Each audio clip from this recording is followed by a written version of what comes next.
Our first speaker is Shay from University of Texas Southwestern Medical Center. Jerry. Okay, can everybody hear me all right? Okay, so I'm going to pick up where Mike West just left off. I want to thank Mike for introducing the concept of telomerase and telomere biology. And for those of you that haven't really paid much attention, I just want to remind you that the ends of our linear chromosomes are full of these gene coding genes, DNA sequences called telomeres. These repetitive sequences, as we now know, get progressively shorter with increased age, and many people believe that progressive telomere shortening may be a counting mechanism, and it may be important in some aspects of aging. So what I'm going to do today is talk a little bit about telomere biology and telomerase, and I thank Mike again for introducing the subject. As you can see, what happens when telomeres get short, there's several things, and we'll hear more about some of these this afternoon. You have failure of stem cells to divide in sufficient numbers. You don't run out of stem cells, they just can't mobilize, and you can't repair tissues as well as when you're younger.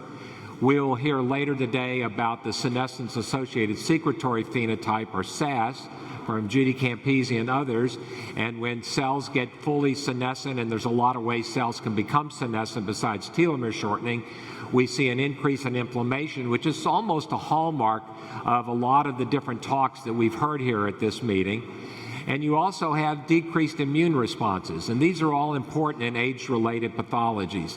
And finally, once you have short telomeres, you run a risk of chromosome infusions and genomic instability that could lead, in fact, to an increase in the engagement of cancer in combination with other alterations. So what I want to do today is talk a little bit about this ribonucleoprotein enzyme that Mike introduced. Telomerase is really a molecular motor that adds new DNA onto the ends of telomeres. Mike already introduced the idea that human embryonic stem cells have telomerase, and he's also showed that it was turned off in the soma during most of adult life, and it gets turned back on if you develop cancer. And the question really is, what regulates telomerase? What turns it on in early development? What turns it off? And then why does it come back on?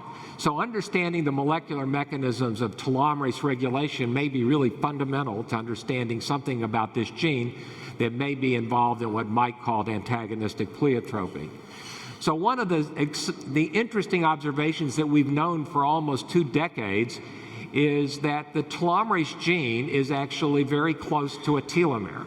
I always found that strange. Why would you put a gene as important as the TERT, the TERT gene, so close to a telomere? People have looked at a variety of ways in which this enzyme, this telomerase ribonucleoprotein enzyme, is regulated, and you can see on the left all the different models and things that people have studied. But it really caught my imagination as to why telomerase gene would be put so close to a telomere. So we did sort of a genomic scan of large number of organisms, and what we discovered is shown here, that if you are a long-lived large mammal, your telomerase gene is right by a telomere. If you're a mouse or a rat, the telomerase gene is nowhere near a telomere. And most of you know that mice and rats have very long telomeres. They don't have well-regulated telomerase that humans and higher primates do. So the idea that emerged that maybe there's something about regulating telomerase in large, long-lived organisms that might be important that mice and rats don't really care about because they live so short. So what we did is to look at where the TERT gene was, and we came up with this idea that we call telomere looping, or telomere position effects over long distances. It's been known for many decades from the work in yeast and other model organisms that genes that are near a telomere can be repressed due to changes in chromatin. And we basically did the following experiment. If you look at these little colors here, the green and red, Green is, in fact, the telomerase locus, which is a little bit more than 1 megabase from a telomere. The red is a unique subtelomeric probe that we made. So it's only unique to chromosome 5p where the TERT locus is.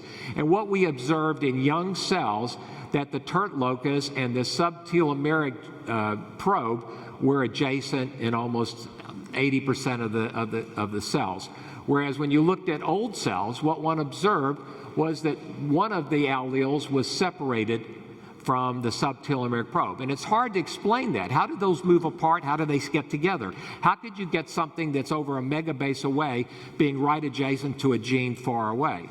And so the concept is that what happens is that the gene is being silenced when telomeres are long, and it therefore represses telomerase. And as we age and as telomeres shorten, eventually this looping can no longer repress telomerase. One of the alleles become open configuration, and we now know that telomerase promoter mutations is the most common non-coding mutation in cancer. So this is the exact example that Mike pointed out. Telomerase is on and during development, because we need that telomerase to maintain our cells during early fetal development. And once telomeres reach, let's call it mammalian-sized telomeres, the telomere loops over, changes the chromatin around that locus, silences telomerase, and it stays silent throughout life until you get old, okay, and cancer. So this is just one other example showing the same thing. Here we had a telomere probe, a probe right next to the telomere, this unique subtelomeric probe, and the TERT probe. Here you can see the cell with all the little red dots. So it's like there's lots of telomeres. You got 46 chromosomes, 92 ends. But you can see, if you just look at where the TERT locus is on chromosome 5, one of the alleles, you've got the telomere, the subtelomere, and the telomerase gene all co-localizing.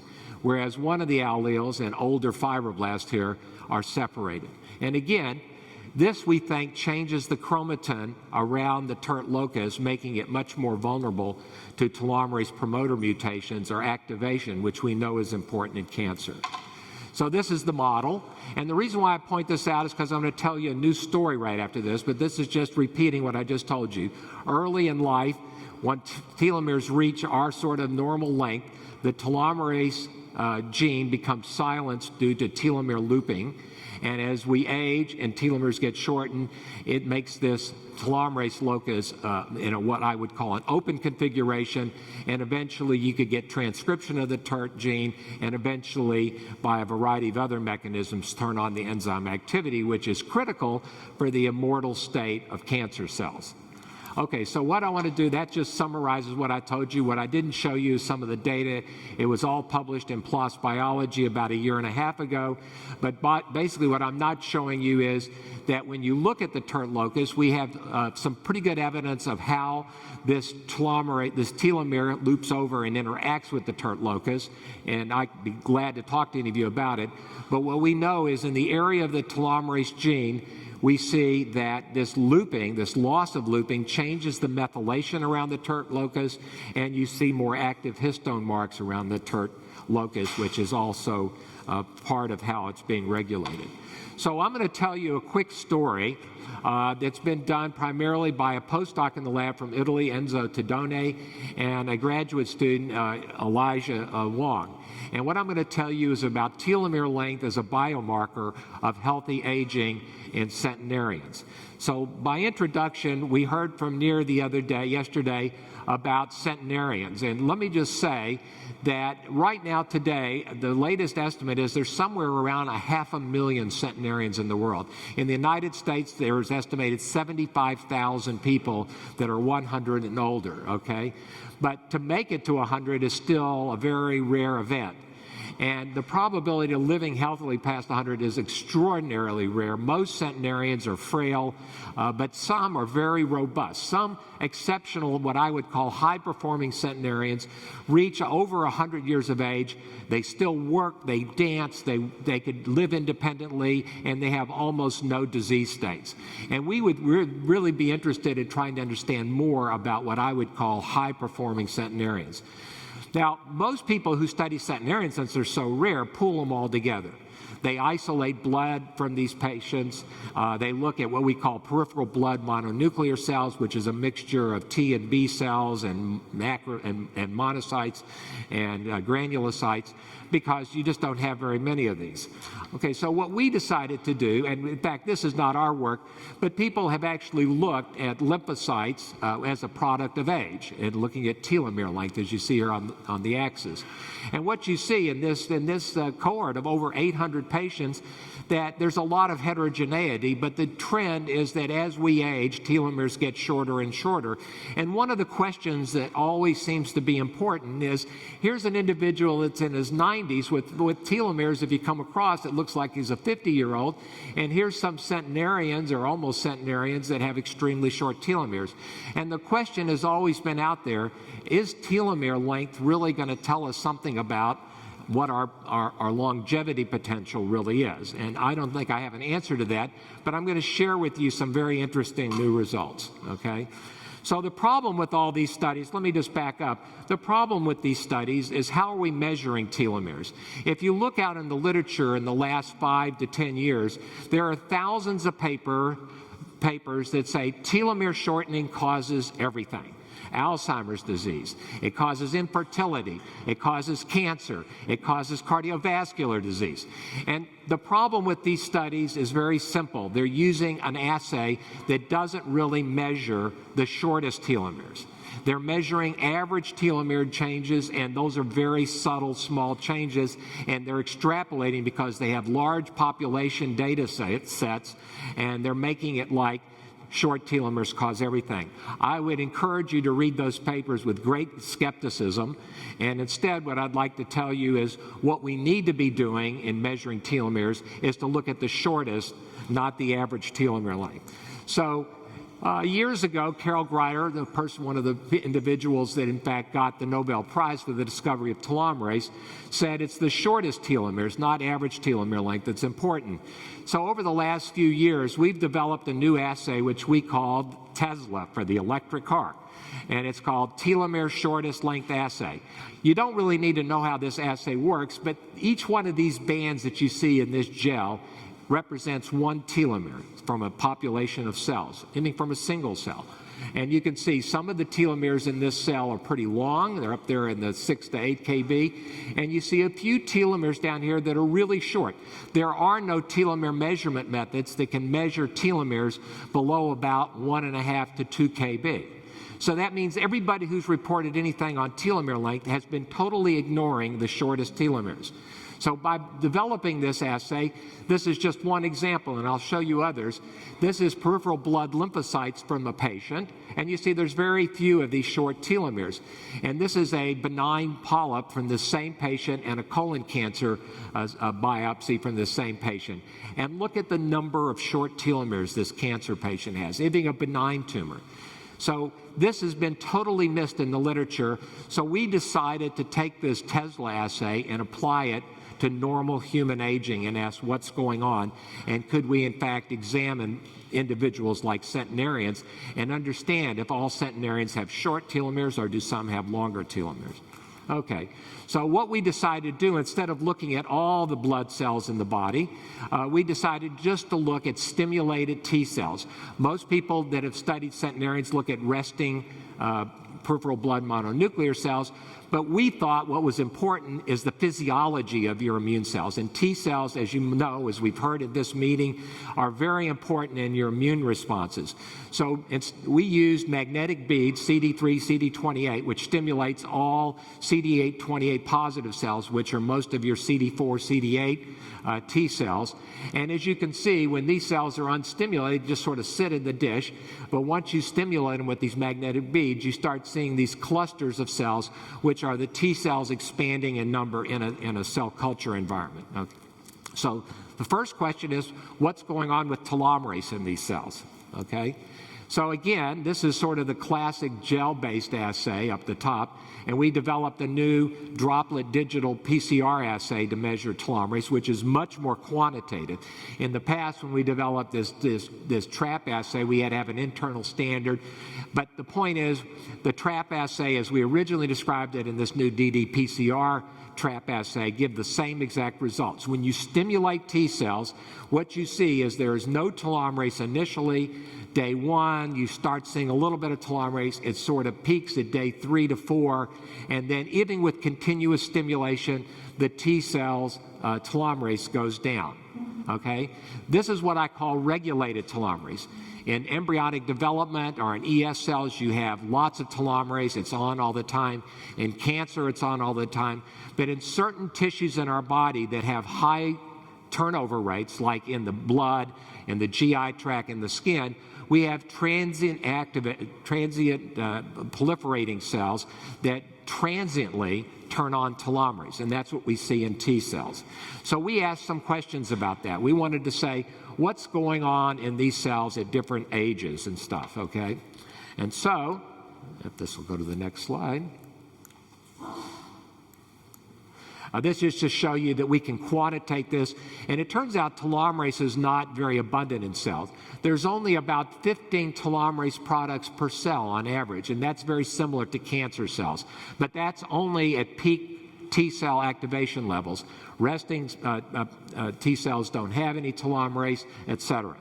So if we go now, if you were to look at these T cells from any aged individual, these are two different individuals, and this is another assay that people commonly use. It's sort of the gold standard in telomere biology. It's called the TRF. It's a southern blot assay, and you look at these T cells at day 0, 3, and 10 days after stimulation. What you see is no difference in telomere length. But if you use this Tesla assay, what you see is by 10 days, you're starting to accumulate these shorter telomeres. So there's something about the telomerase that's turned on in T cells when they're stimulated that works for a while, but it then shuts down or goes down and telomeres progressively shorten. This is probably a built-in protection mechanism to keep your T cells from becoming leukemic cells, as you might imagine. Okay, so with that as a background, we took RNA from a cohort of over 100 patients, some that were in their 20s and early 30s, some that were in their 50s, and some even as high as 80. And then we had a cohort from northern Italy of 21 centenarians with an average age of over 102, okay? And what we did is stimulated all those 100 samples to get their T cells growing, isolated RNA from those cells at day 3, and subjected those to RNA-seq.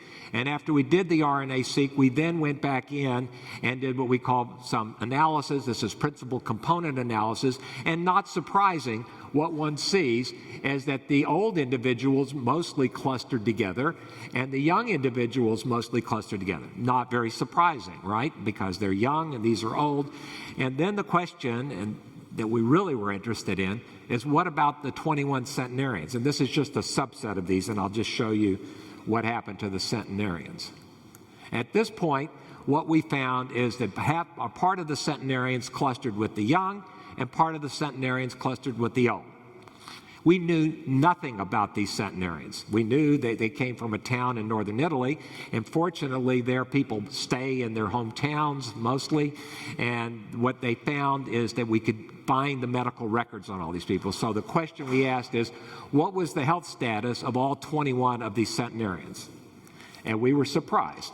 The people that clustered with the older individuals, we're now going to rename those low-performing centenarians, and those that clustered with the young individuals, I'm now renaming high-performing centenarians. The reason why we renamed these is because the individuals that were clustering with the old people or low-performing centenarians had poor cognitive performances, they had poor physical performance, and they also had more disease counts per individual compared to the high-performing.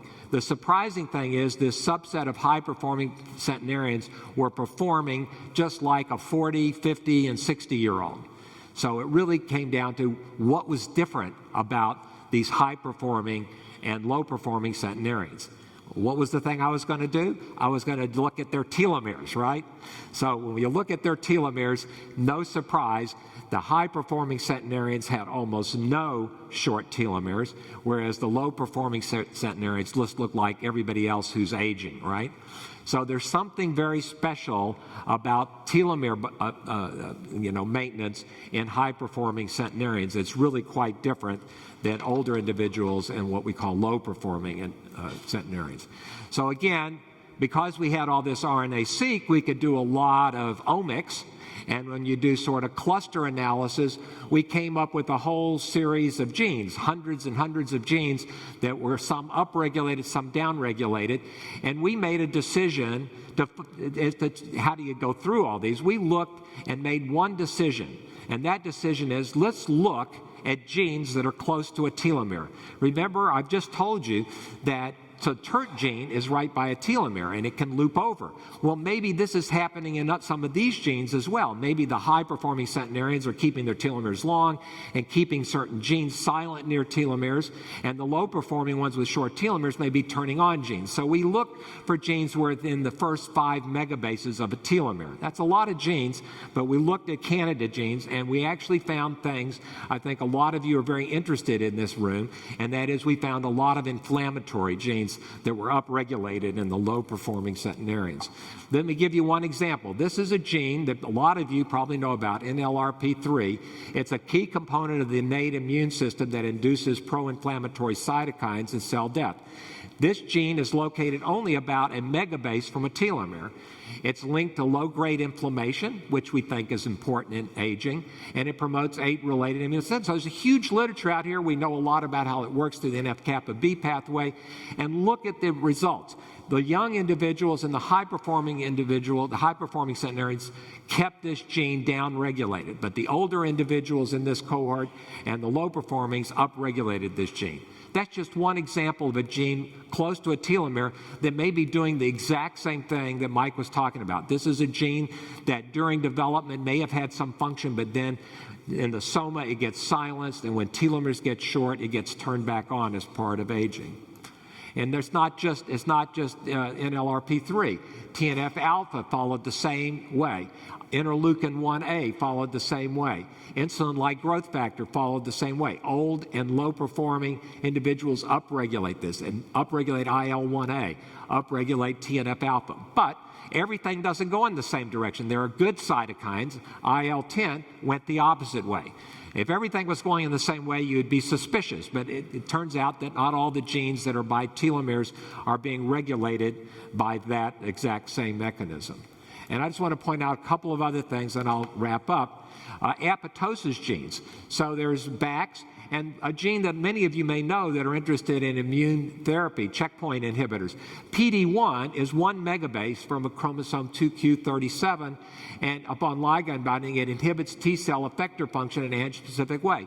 So why do some patients respond to the checkpoint inhibitors, others don't? It may be if you're turning this gene on as part of telomere shortening, you may upregulate this and make your immunocheckpoints less effective, inhibitors less effective. And again, BAX is a apoptosis-inducing gene. Some of these are more dramatic than others, but again, in old and low-performing centenarians, these genes are upregulated, likely inducing apoptosis at a higher rate than in the high-performing centenarians and young individuals. So I want to just end up on one last thing. There are diseases in humans called telomere spectrum disorders, or telomeropathies.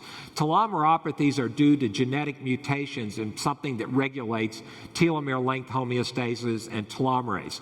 There are mutations in the TERT gene and the RNA component of telomerase, and some of these others, like RTEL, which is a helicase, TEN2, if Judy's in the audience, she discovered this as one of the shelterin proteins that helps protect the telomeres from being recognized as DNA damage. And what you see in these individuals at a very young age, a DKC, dyskeratosis patient, that they have a big load of short telomeres compared to an age-matched control. So these same genes that we looked at due to telomere looping and genes near a telomere, we asked what's going on in these younger individuals with short telomeres. If this model is correct, then you would expect they would have inflammation. It turns out if you talk to people who study these patients, inflammation is a real problem in patients with disc keratosis congenita. And it turns out those same genes are being regulated exactly the same as in the low-performing centenarians or the older individuals. Here's Bax, PD-1 is upregulated in some of these patients that are a little bit older. Here's the TNF-alpha. In a 30-year-old patient, it's up there like an 80-year-old, okay? Same thing with a 50-year-old. And if you look at IL-10, it's just the opposite again. So it looks like this new model that we're proposing, and the importance of this model, number one, is it doesn't require a DNA damage response. Most of the people in the field of replicative aging or senescence think that the only way you can become senescent is if a telomere gets too short and it triggers a DNA damage response, P53, P21, P16, whatever, right? This is a mechanism that regulates gene expression over long distances over a lifetime. And maybe it's time we start thinking about such models, because I think it's unlikely that we're going to have so many senescent cells as we age that it's going to explain all the sort of life strategies that are needed throughout life. So let me just end by saying what we've shown is that T cells from a subset of centenarians have longer telomeres compared to older individuals and low-performing centenarians. We use these high-performing centenarians as a model of exceptional aging, and we've identified and validated a number of genes that's expression changes with telomere length. And I've tried to convince you, I hope, that telomere looping may regulate the maximum human telomere length, and that we are beginning to understand how this may be involved in regulating gene expression in aging and disease onset. So on that note, I'll stop, and if there's time, entertain some questions. Thank you very much.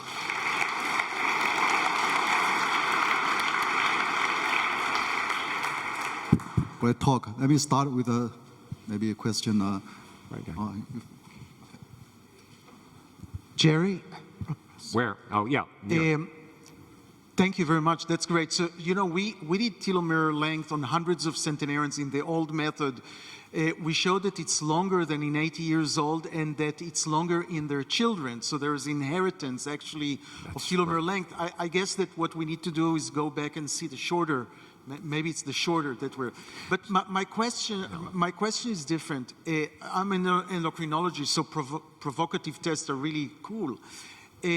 But you showed on a time course that the provocation goes for 3 days, and then after 10 days, it goes down, and there's more short telomeres, and you suggested it might be a protective mechanism also.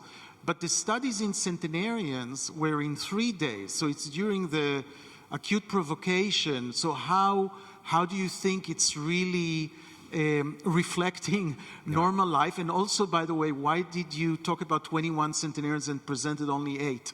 Well, that's just on that chart. We have the data, and it's all published. So if you want to find that paper, it was published last year in Aging Cell. So it shouldn't be hard for you to find it. But we did the PCA with our original RNA-seq work, but we then went in and validated all those genes by ddPCR. So just by confirming what we already found in those 8 samples that we put on that slide.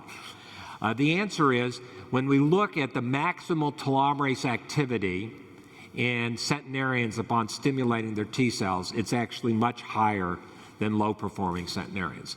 And so the question is, what's going on? Why did these centenarians have longer telomeres? Is it because they inherited longer telomeres? Well, most people believe that, in fact, 50% of your telomeres may be genetically inherited, but there's actually very little difference in newborn telomere length.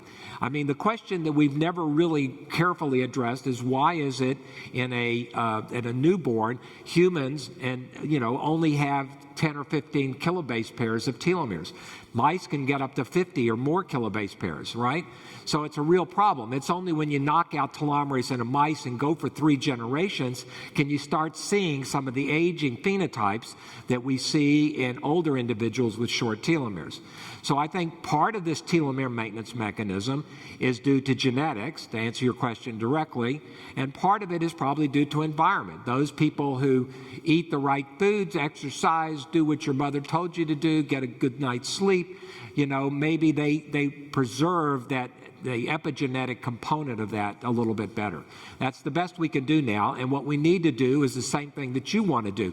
We need to do a longitudinal perspective study and follow people over age. If you start with people 85 and older that are healthy coming in for their annual checkup and follow them over 4 or 5, maybe 10 years, will we be able to identify those individuals that are more likely to develop some serious medical condition in the next year? And if these are due to inflammation or some of these genes that we're now discovering, can we intervene in that and reduce the probability of age-related pathology? Okay, 2 more short questions, 2 short answers. So the question is, what about young people who have very short telomeres? Well, so the genetic diseases, the dyskeratosis is one example. Most of the young individuals, if you looked at that slide, the variation is actually fairly small. What we observed in patients with DKC, I'll give you one example. A woman came in, 52 years old, with extremely short telomeres, and we found she had a mutation in the telomerase gene. And then we wanted to genotype her daughters and sons, and one of the daughters had the same mutation as the mother, but she didn't have the disease. But we knew in next 10 or 15 years she would have the same idiopathic pulmonary fibrosis that her mother had. And so what do you do for those individuals? I think this is where rejuvenation medicine might actually be most effective. Can we actually transiently activate telomerase in these pulmonary fibrosis patients that are healthy anyway? The risk of transiently doing that, like Helen Blau's group does with messenger RNA or some other mechanism that doesn't require integration of a gene into the genome, if it would preferentially elongate the shortest telomeres, we might avoid that individual, that healthy woman, from ever getting this disease. And what about the kids with like dyskeratosis congenita? What would happen if we took their bone marrow cells, stimulated them transiently with telomerase, and gave them back their own bone? We do bone marrow transplants all the time, and we really run out of options for these children with these diseases. So I think the initial studies will be in people that have a high risk of developing some pathology, and then eventually we can then look at normal human beings and ask if transiently activating telomerase might actually improve function. I'm sorry, that's a long answer. Great, thanks. Jerry, that's been a great presentation. Have you tried to evaluate any of the products on the market that claim to lengthen telomeres, or exercise, or particular diets? Yes, I've looked at some of those, and pretty much I'm fairly skeptical about everything that's out there. You can spend a lot of money on a product. I'm not saying you shouldn't do it. I'm just saying that I'm not sure that any of the data that are out there have really robustly proven that any of these products do anything. But there's a lot of people taking nutraceuticals probably in this audience, and I'm not one to preach and tell you what you should or shouldn't do. I just say that as a basic biologist, I like to say, show me the data, right? And I've yet to see data from some of these studies, even though there have been a few studies. Maria Blasco has published some studies on one particular nutraceutical, and it looks pretty good, okay? So I'm not at this point yet to say that these natural products that are being marketed really are that effective. Okay, thank you, Jerry. Is that it? Okay, thanks.